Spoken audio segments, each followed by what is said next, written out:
Assalamualaikum warahmatullahi wabarakatuh. Sekarang kita ada di video part 2 dari topik 1, yaitu tentang KDPP LKS. Kita sampai ke tujuan laporan keuangan syariah. Ini yang disampaikan oleh KDPP LKS ya. Jadi tujuan laporan keuangan syariah sesuai yang disampaikan oleh KDPP LKS. Sebentar. Sesuai yang disampaikan oleh KDPP LKS, tujuan laporan keuangan syariah itu adalah memberikan informasi tentang apa? Tentang posisi keuangan, tentang juga kinerja perusahaan atau kinerja bank atau entitas syariah, dan perubahan posisi keuangan, dan tentunya informasi tersebut bermanfaat untuk pengambilan keputusan. Itu yang disampaikan oleh KDPP LKS seperti itu. Di samping tujuan umum ada tujuan khusus ya, yaitu yang pertama meningkatkan kepatuhan syariah untuk semua transaksi, untuk semua akadnya. Kalau misalnya menggunakan laporan keuangan syariah kan nanti transaksi itu akan dicatat sesuai dengan syariah. Yang kedua, menginformasikan kepatuhan syariah, hal-hal yang sudah patuh syariah atau unsur-unsur yang tidak patuh gitu. Loh, kok ada unsur yang tidak patuh? Iya, misalnya nih ya, perusahaan misalnya transfer dana atau misalnya nabung atau misalnya menempatkan dananya di bank konvensional. Nah, nanti dia memperoleh namanya bunga. Nah, bunga itu kan tidak sesuai syariah tuh. Nah, bagaimana pengakuan, kemudian penggunaannya. Demikian juga dengan denda gitu ya. Denda itu nggak boleh diakui sebagai laba usaha, melainkan ada perlakuan khusus. Itu untuk memberikan informasi tersebut.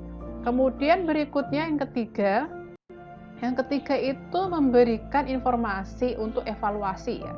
Untuk evaluasi apa?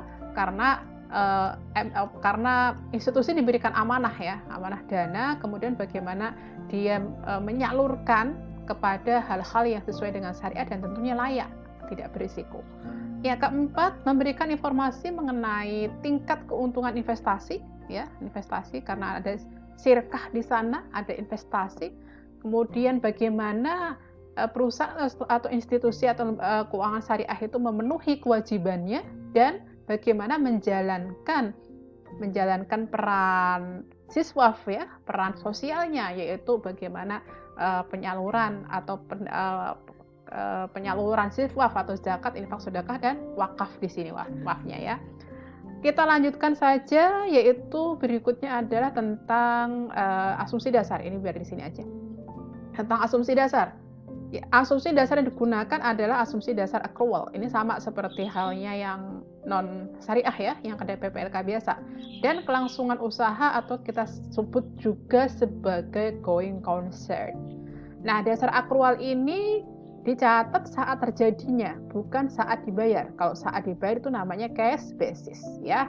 Jadi transaksi-transaksinya digunakan adalah dasar accrual saat terjadi, bukan saat dibayar. Nah, kalau dasar kas yang digunakan itu masih ada sih, nggak yang benar-benar nggak ada gitu. Yaitu yang digunakan dasar kas adalah ketika melakukan bagi hasil, itu menggunakan sesuai dengan kas yang diterima oleh lembaga keuangan syariah. Yang kedua, keberlangsungan usaha atau going concern, maksudnya adalah usahanya itu terus berjalan, tidak ada niatan untuk melakukan likuidasi. Ya, seperti itu. Ya, asumsi dasar yang digunakan. Lanjut lagi terkait dengan karakteristik kualitatif. Ini saya pindah biar kelihatan. Karakteristik kualitatif laporan keuangan syariah. Di dalam KDPP LKS disebutkan ada 4 ya, ada 4 ini. Nah, kemudian dapat dipahami atau understandable, laporan keuangan itu bisa dipahami, tapi jangan sampai juga misalnya kita memberikan laporan keuangan kepada orang yang tidak familiar tentang ekonomi, tentang bisnis, tentang akuntansi. Ya tersesat nanti membacanya gitu ya. Jadi kita berikan laporan keuangan itu memang orang-orang yang well known ya tentang aktivitas ekonomi, bisnis, dan akuntansi, yang mempunyai pemahaman memadai lah, seperti itu. Itu yang disebut sebagai understandable atau dapat dipahami.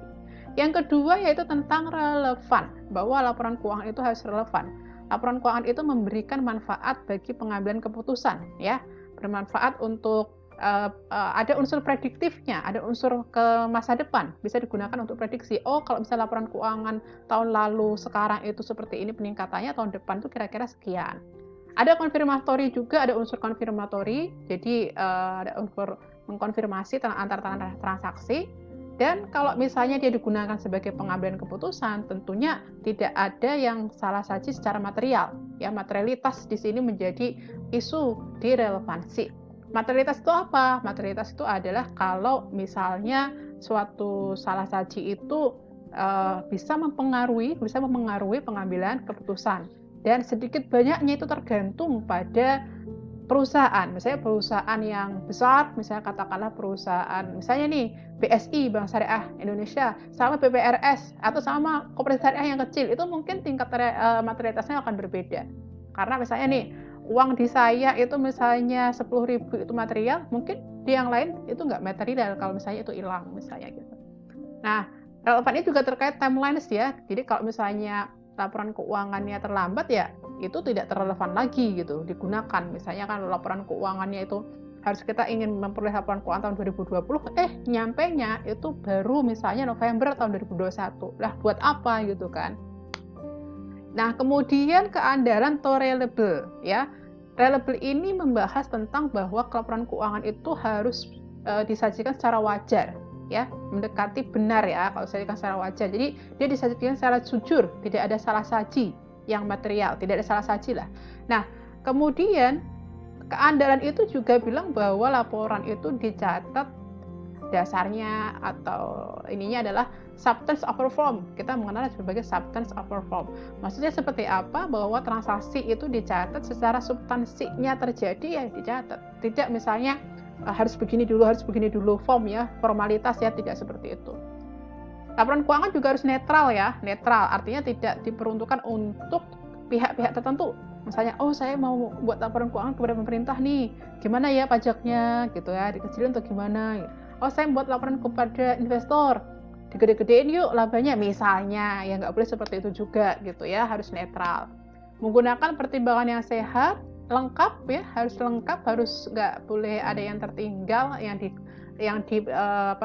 digunakan oleh pengguna itu apa, yaitu yang akan dilaporkan. Dan tentunya kelengkapan itu juga harus memperhatikan biaya dan manfaatnya. Berikutnya dapat diperbandingkan. Apa maksudnya? Bisa dikomparasikan, baru perbandingkan antar satu entitas dengan entitas yang lain, atau satu periode dengan periode yang lain, itu bisa diperbandingkan. Itu adalah karakteristik kualitatif laporan keuangan atau laporan keuangan yang mempunyai kualitas yang baik. Nah, di dalam karakteristik kualitatif itu ada semacam trade-off ya. Kalau misalnya nih, contohnya gini, kalau perusahaan itu ingin laporan keuangannya sangat andal. Ketika sangat andal, dilakukanlah misalnya audit yang menyeluruh, tidak hanya sampel ya. Itu kan nanti laporan keuangannya bisa diandalkan tuh, lebih bisa diandalkan karena ketika misalnya dibuat ada verifikasi, ada audit menyeluruh ya, itu lebih bisa diandalkan.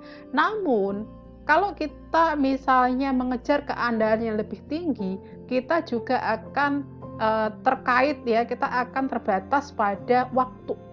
Kalau misalnya auditornya menyeluruh, waktu untuk publikasi kapan gitu ya. Maka ketika misalnya nanti laporan keuangan disajikan atau dipublikasikan itu terlambat, tidak tepat waktu, maka laporan keuangan itu tidak relevan. Jadi perusahaan harus menseimbangkan antara relevan dan keandalan ini. Jadi ada semacam trade-off lah seperti itu. Tuh. Nah, lanjut lagi, beralih setelah kita membahas tentang kualitatif karakteristik, kita membahas tentang unsur-unsur apa yang ada di laporan keuangan syariah. Apa sih yang bedanya dengan laporan keuangan yang konvensional? Nah, di sini ada, kita lihat. Oke. Ini saya pindah dulu apa ya? Oke. Maaf. Nah, di sini laporan keuangan syariah itu yang pertama adalah mencerminkan komersial dan nanti mencerminkan sosial. Jadi ada dua peranan yang diemban oleh keuangan syariah ya. Maaf nih. Keuangan yang diemban oleh keuangan syariah. Yang pertama komersial. Dari sisi komersial mungkin sama seperti bank-bank konvensional lainnya gitu. Bahwa dia mempunyai laporan posisi keuangan, dia mempunyai laporan laba rugi, punya laporan perubahan ekuitas, punya laporan arus kas, dan ini sama gitu ya, laporannya itu secara umum sama gitu. Nah, kemudian kalau secara sosial, nah maaf ini tadi keurek-urek ya. Nah, secara sosial perbankan atau lembaga keuangan syariah itu mempunyai peran ya seperti mengelola dana ZIS, zakat, infak, sedekah. Jadi makanya ada laporan sumber dan penggunaan dana ZIS. Nah, sekarang ada wakaf juga tuh ya. Ini harusnya kasih waf gitu ya, waf karena ada wakafnya juga. Kemudian laporan sumber dan penggunaan dana qard atau nanti ada dana sosial yang lainnya juga, itu juga masuk ke dalam laporan gitu. Karena LKS itu di sini dibilang mengemban fungsi sosial, tidak hanya sebagai investor atau manajer investasi. Selain laporan-laporan keuangan itu ya, lembaga keuangan syariah atau bank syariah itu juga melaporkan sama seperti halnya bank konvensional, ada CAP. CAP itu apa? Catatan atas laporan keuangan. Jadi tidak sekedar angka, tapi kita juga jelaskan arahnya kemana. Kalau untuk perbankan, ini ada contoh nih laporan lagi. Apa itu? Laporan rekonsiliasi pendapatan dan bagi hasil. Itu ada tuh, karena bagi hasilnya menggunakan cash basis ya, jadi harus ada rekonsiliasinya. Ini laporan posisi keuangan ya. Jadi posisi keuangan kan ada aset, kemudian liability, dana sirkah temporer, dan equity. Jadi kalau di keuangan syariah, persamaan akuntansinya tuh gini, aset sama dengan liability plus dana sirkah temporer plus equity. Nah, kalau yang kemarin di yang non syariah atau konvensional itu kan nggak ada tuh sirkah temporer, dana sirkah DST atau DST itu dana sirkah temporer ya, dana sirkah temporer. Aset sama dengan liability dan equity. Tapi kalau di sini asetnya adalah aset sama dengan liability, dana sirkah temporer, dan equity. Seperti itu. Jadi ada tambahannya ya, dana sirkah temporer. Karena ini persamaan itu kan sebetulnya mencerminkan bahwa aset itu diperoleh dari mana gitu ya. Ini aset, ya asetnya macam-macam. Kemudian ada ekuitas itu adalah modalnya perusahaan atau modalnya lembaga, modal sendiri yang sudah di-store. Dana sirkah temporer itu merupakan penempatan dari pihak ketiga, dia ada kurun waktu tertentu dan penempatan itu berdasarkan akad sirkah. Kalau liabilitas itu adalah hutang atau mungkin dana titipan juga masuk ke dalam liabilitas. Nah, dana sirkah temporer ini unik, tidak masuk ke ekuitas dan tidak masuk ke liabilitas. Karena kalau dia masuk ke ekuitas, kan dana sirkah temporer ada batasan waktunya tertentu, maka nggak masuk ekuitas. Dia nggak masuk ke liabilitas karena memang kalau liabilitas kan hutang, jadi harus dikembalikan sesuai dengan angkanya, gitu. Itu bedanya. Itu posisinya, kenapa dia nggak masuk ke liabilitas maupun ke ekuitas. Selanjutnya,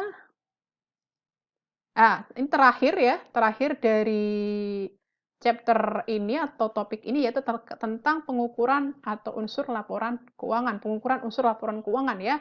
Sebetulnya ada pengakuan dan pengakuan itu detail sekali. Kalau aset bagaimana, kalau liability bagaimana, sirkah temporer bagaimana, ekuitas bagaimana, itu di PPLKS ada pengakuan-pengakuannya. Dan ini pengukurannya, ada historical cost, current cost, receivable, atau settlement value. Tapi pengakuan tersebut atau penyajiannya nanti kita nggak bahas di sini karena ada topik nanti ya, ada topik lagi yang khusus membahas tentang penyajian dan penyusunan dan penyajian laporan keuangan itu ada di akhir sesi mata kuliah ini ya. Kita cukupkan sekian untuk topik KDPPLKS. Jika ada yang mau ditanyakan, silahkan. Monggo.